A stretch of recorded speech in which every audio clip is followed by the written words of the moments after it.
Good evening, ladies and gentlemen. Understanding Duvalierism, which is quite a challenge. Human beings, social and sociable by nature, made to live in society, feel the need to understand this entity, that is, to grasp the mechanisms of its movements, its rules, and its laws. To reach this objective, one must focus on what is observable and measurable, on what the philosopher described as the constant interaction between the individual and society, the society in which he lives. One must also be concerned with the political characters of the individual because society has been structured around a state power that symbolizes the collectivity, that is, the social whole, the plurality, us. The assessment of Duvalieris's management of Haitian society cannot be carried out without useful reminders of serious and legitimate questions, the use of a methodical approach, and the choice of a specific perspective with objective criteria.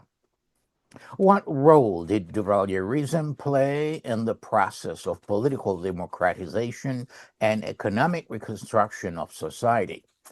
What is the record of this regime in social affairs, agriculture, education, health, ecology, and energy?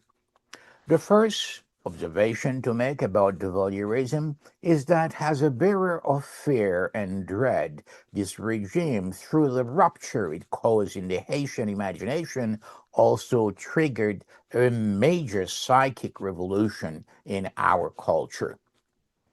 It implanted the archetype of political subordination, the quintessential vassalization of the city, which evokes Endo-colonialism. Another observation to highlight is that Duvalierism evacuated morality, the sense of duty, no longer able to impose itself on each person, disrupted the habits and custom of the country, indeed its ethos, by destroying its reference points. The idea of a collective morality was replaced by a tabula rasa, a true void. Those concerned with the organization of the city consider that the first great victory of Duvalierism lies in the role of ideology and propaganda. It succeeded in establishing a polarization riddled with exaggeration, the conceptualization of the Duvalierist versus the Camoquin, the anti-Duvalierist. Now, if a Duvalierist is someone who supports Duvalier in power, the opposite should simply be an anti-Duvalierist. That is, someone who opposes the Duvaliers, but not necessarily an anti-nationalist, a stateless person, or an anti-patriot. The concept of Duvalierism stops at the support an individual gives to Duvalierist power or to the cause of Duvalierism. It does not inherently contain values or connotation of nationalism, civic mindedness, courage, or patriotism. The term Camoquin should in no way transcend the meaning of anti-Duvalierist. It is more than a deliberate semantic drift. It is a fictitious psychopolitical dichotomy rooted in sheer arbitrariness. More generally, the anti-Duvaliers had no means to defend himself, nor even to clear himself of guilt when he stood in opposition to the regime. He was pursued, hunted, threatened with arrest, and even had a price placed on his head, condemned either to silence or to madness. In the first case, it meant immediate death in the Gulag. In the second, he was captured and removed from the city, first for his unsold breeding, which risked spreading and contaminating other citizens. Ultimately, he was put to death because of his supposed capacity for harm, even though it was already known that he could not overthrow the government. One could conclude that this was pointless violence, a useless elimination, a gratuitous murder. In this sense, Duvalierism proved itself a champion of sophistry, using force and cunning to acquire right and legitimacy. Since Duvalierism was ill with its own idea of adapting to Haitian society, it undertook the opposite approach through its programs. It forced Haitian society to adapt to it. Because of its massive investment in society, it became the norm, the reference point, and a new form of collective submission. After having eliminated all obstacle and safeguards that stood in its way.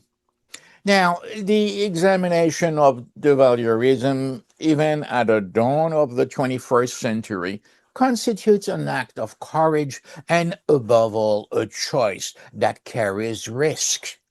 The duty of memory one undertakes may be attacked from all sides in the name of a certain enthusiastic historical objectivity that persists even today in believing that Duvalierism honestly won the 1957 elections. It believes that the regime would have transformed Haiti into a space of democratic exchange had it not been constantly challenged by the opposition and condemned by the international community. It remains convinced that this dictatorial absolutism, through a salvific, even miraculous mission, would have reduced the social, political, and economic divide of society and created a more just and egalitarian nation. Now, the atavism and strong remnants through which the functional Duvalierist myth manifests or perpetuates itself are still far from collapsing.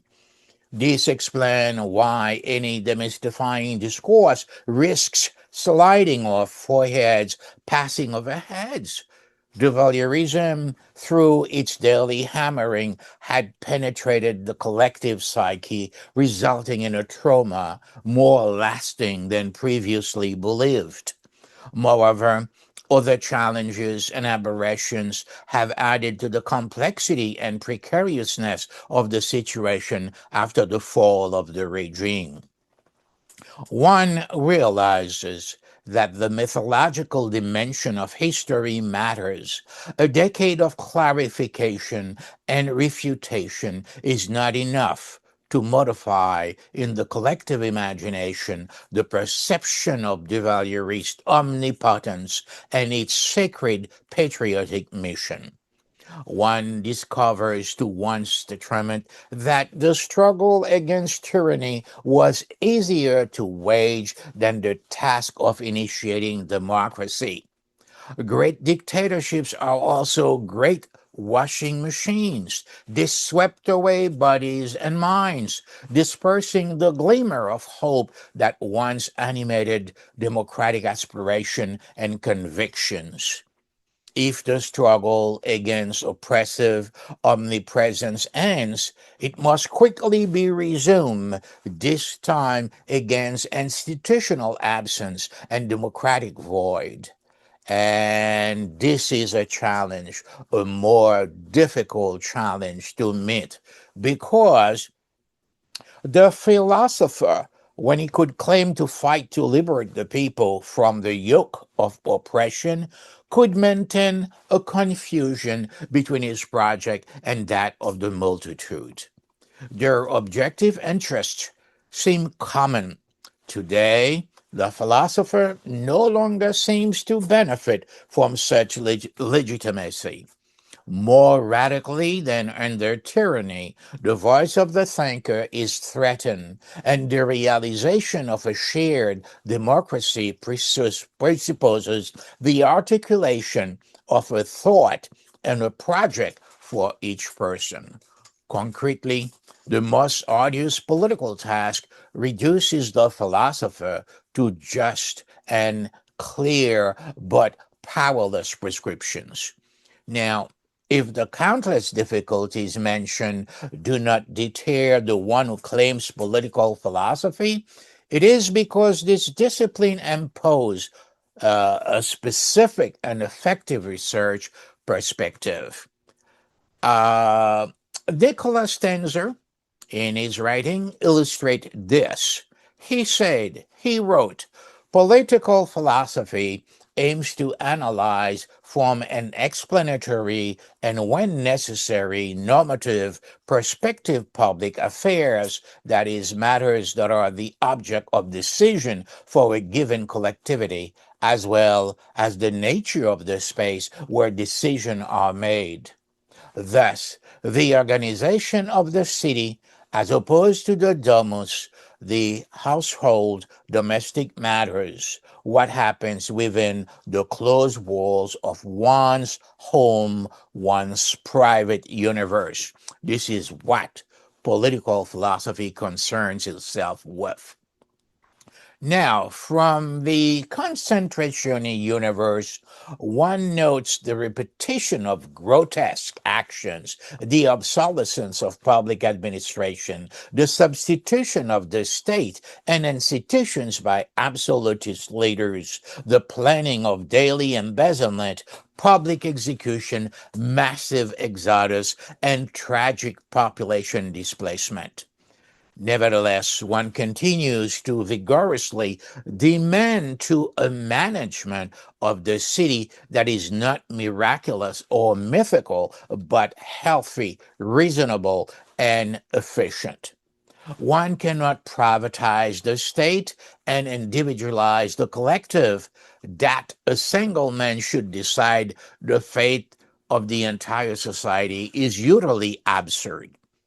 Another decisive victory of Duvalierism was its success in making people believe in the fatality of its permanence.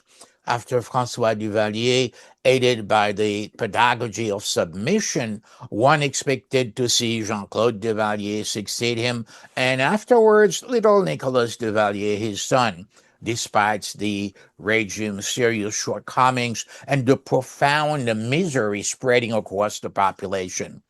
One must not flee responsibility by hiding behind ready-made ideas. Deliberation is a citizen's right, just as examining the management of society is a privilege of belonging and opposition a legitimate approach. One must nevertheless admit that the thinker's struggle is easier when the object of analysis is a system of infamy historically recognized and almost universally condemned, such as slavery, racism, ethnic cleansing, or genocide. The conditioning of minds in the third world and the complicit reason within the international community combine in complementary efforts to lead the negationism despite the quantitative and verifiable evidence of political disaster. It is true that Duvalierism revealed itself as a Caribbean cyclone through its characteristics, violence, and terror, a case of national disintegration through the perversion of institutions and healthy governance of the city, a true catalogue of horrors. However, the greatest weakness of analysts lay in their inability to propose tools of intellectual resistance against Duvalier's imposition and to effectively combat the permanent indoctrination to which the population was subjected for so long. Thus, The vital space of the dictatorship was never transgressed, or one did not know how to stop the praise of the predator in a miserable society in agony. These are the questions raised by the dialectic of the collective. It is an epistemological quest that led us to moments of dizzying epiphany.